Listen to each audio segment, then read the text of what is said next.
9 de la mañana, 22 minutos. Abrimos una nueva entrevista de esta mañana porque se conoció el dato que desde 2017 en Uruguay al menos 151 niños, niñas y adolescentes perdieron a sus madres por violencias de géneros.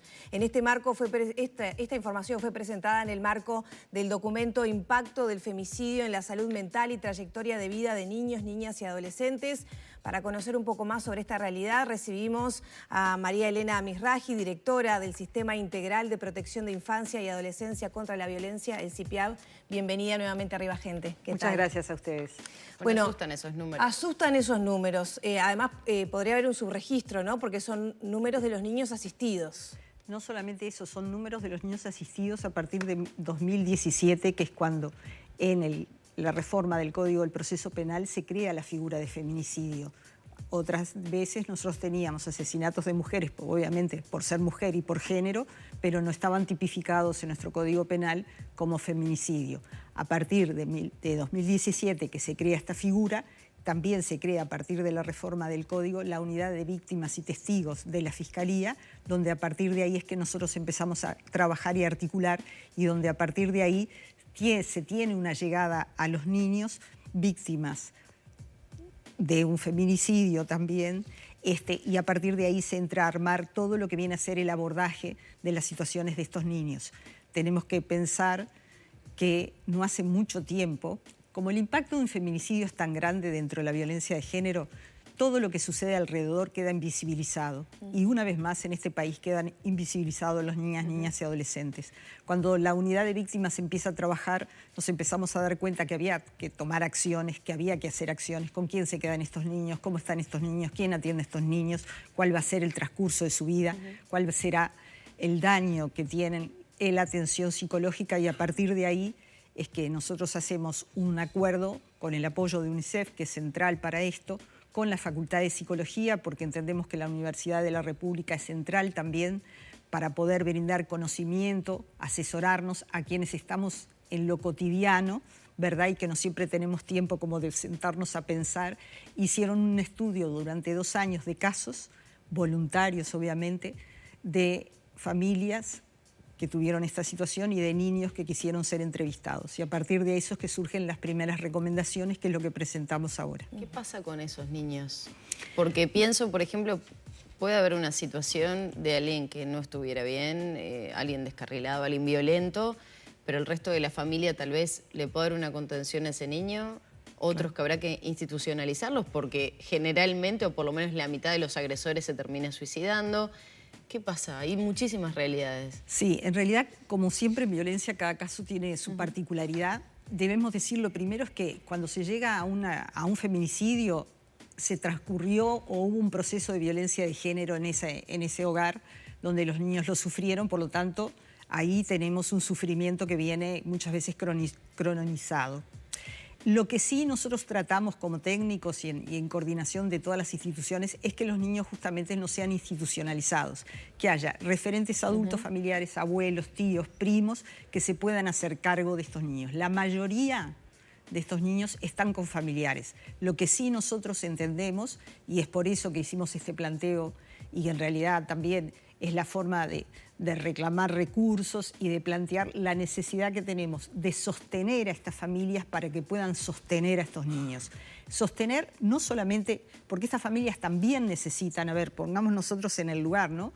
Que de la noche a la mañana vengan a vivir niños que son de nuestra familia, obviamente, pero que no era algo que nosotros teníamos planificado, aparte del impacto de si es una hermana o una prima que ha sido asesinada. Entonces, a partir de ahí se necesita trabajar con estas familias para dar un sostén, también pensar en los recursos económicos y los sostenes. Apoyo económico, porque sin No lugar es lo a mismo dudas. tener 2 que tener 5. Sin por lugar a supuesto. dudas, el sostén y los apoyos. Desde hasta la estructura de la casa. Exactamente. Hay una pensión que se votó ya en el 2018, pero que es una pensión que tiene determinadas restricciones.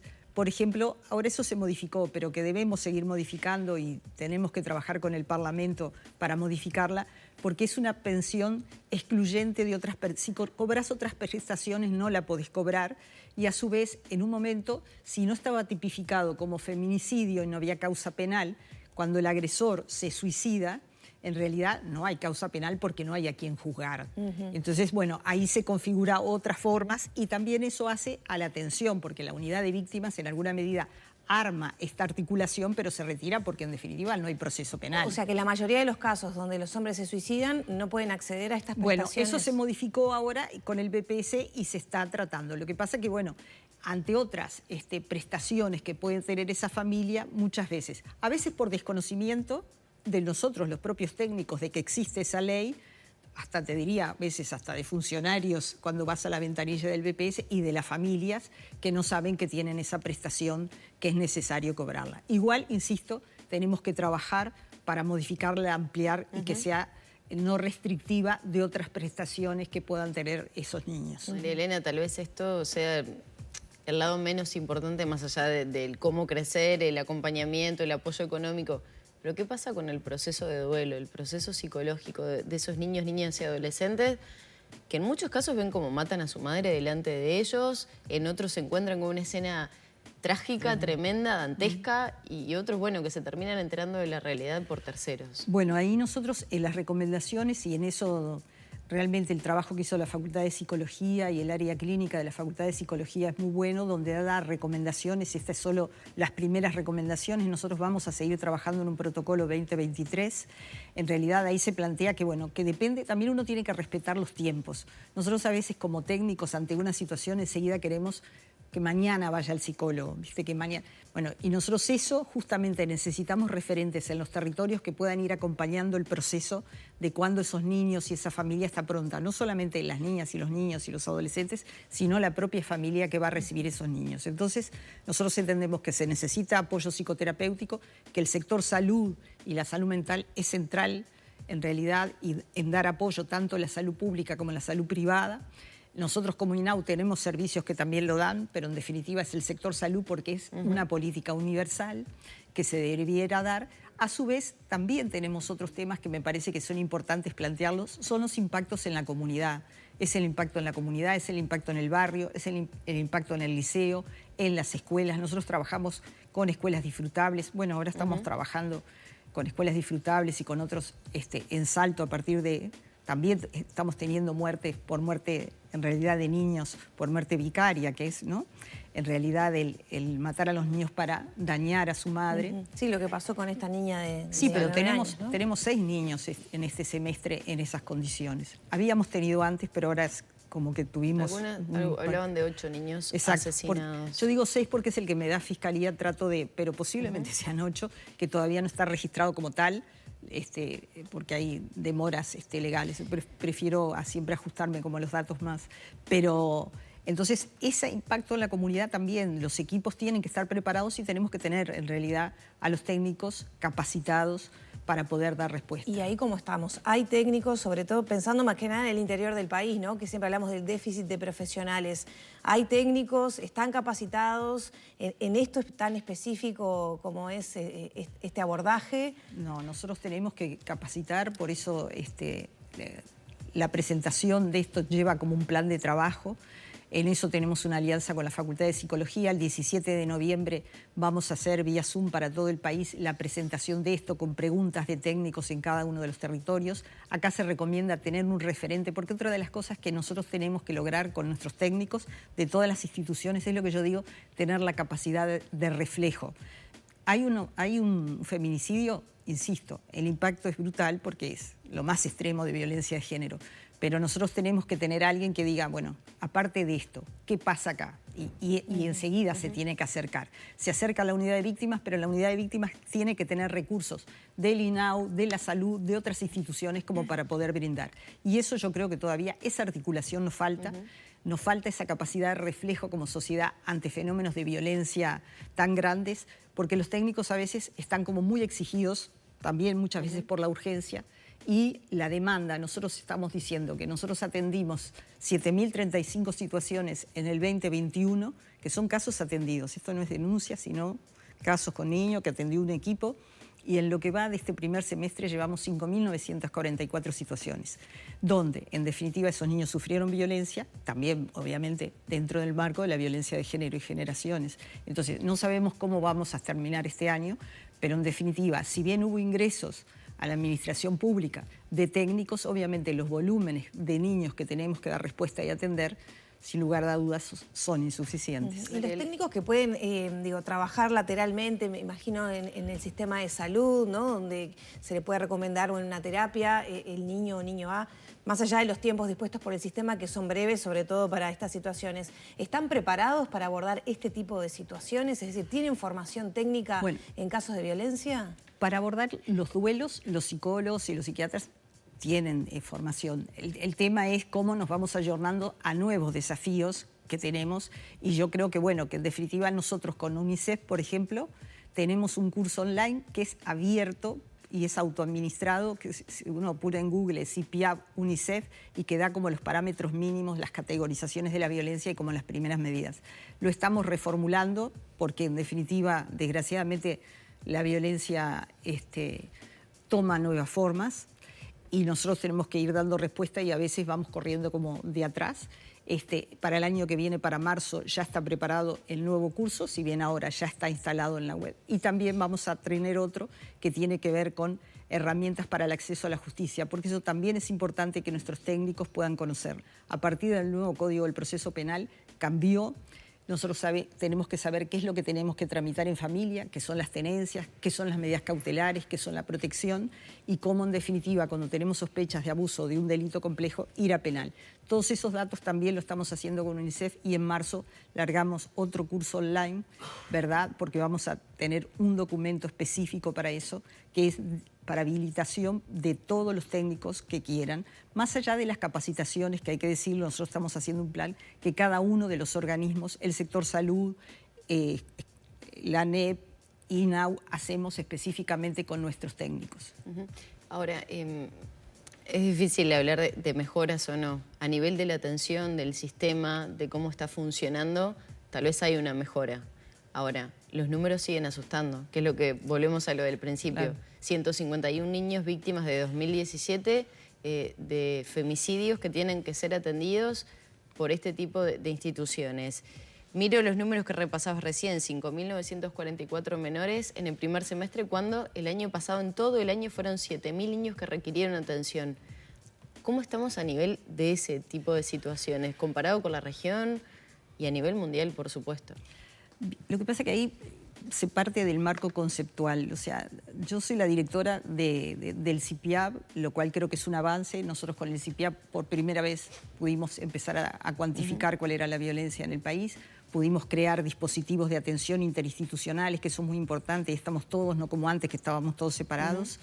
Pero nosotros somos el sistema de respuesta. Nosotros llegamos cuando la violencia está instalada.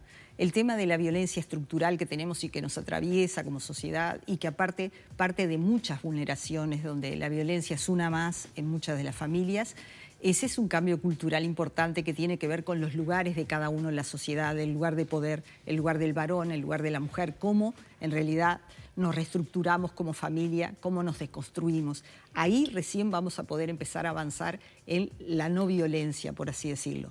Nosotros lo que sí podemos decir es que mejoramos mucho en la capacidad de detección. Hoy estamos todos más atentos, hoy estamos hablando acá. Yo hace mucho que trabajo con infancia y este no era un tema con el cual nosotros salíamos cotidianamente, si bien los que trabajábamos con las familias, íbamos a la casa, lo encontrábamos.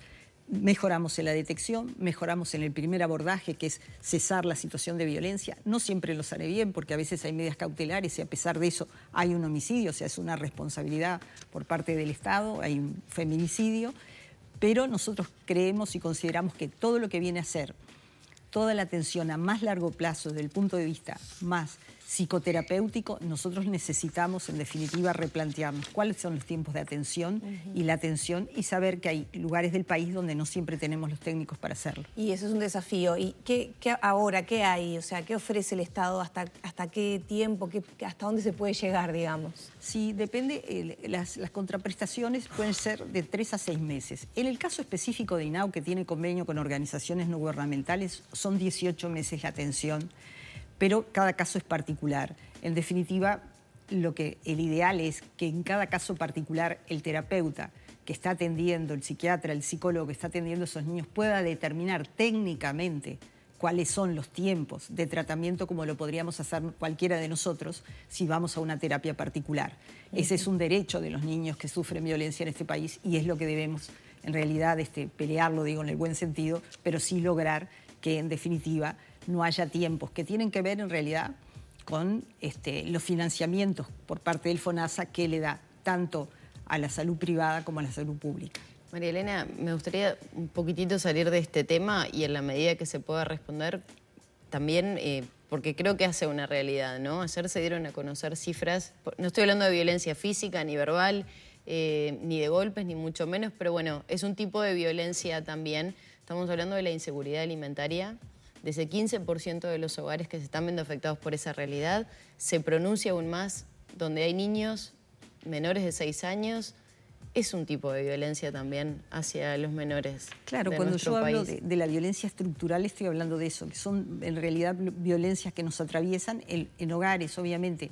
Nosotros muchas veces trabajamos con los hogares más vulnerables y detectamos a veces en los hogares más vulnerables situaciones de violencia porque en definitiva esos hogares son más de puertas abiertas y necesitan la asistencia del Estado. Entonces el Estado en realidad interviene en los hogares más vulnerables o pobres de otra forma. Por ejemplo, nosotros atendemos también otros sectores sociales, otras clases sociales, donde obviamente que el pedido es otro. Por ejemplo, te llaman para decir, bueno, abogados que conozcan de este tema, psicólogos que traten esta problemática.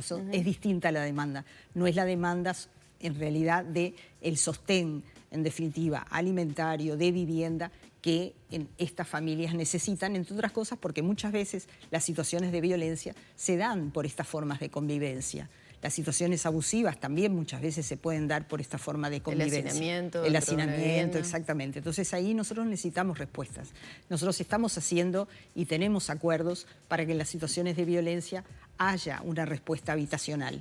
No alcanza, sin lugar a dudas, porque nosotros en realidad en este país tenemos muchas situaciones. La última encuesta de prevalencia da que en 386.000 hogares hay situaciones de violencia. Y eso es una encuesta de prevalencia hecha con el INE.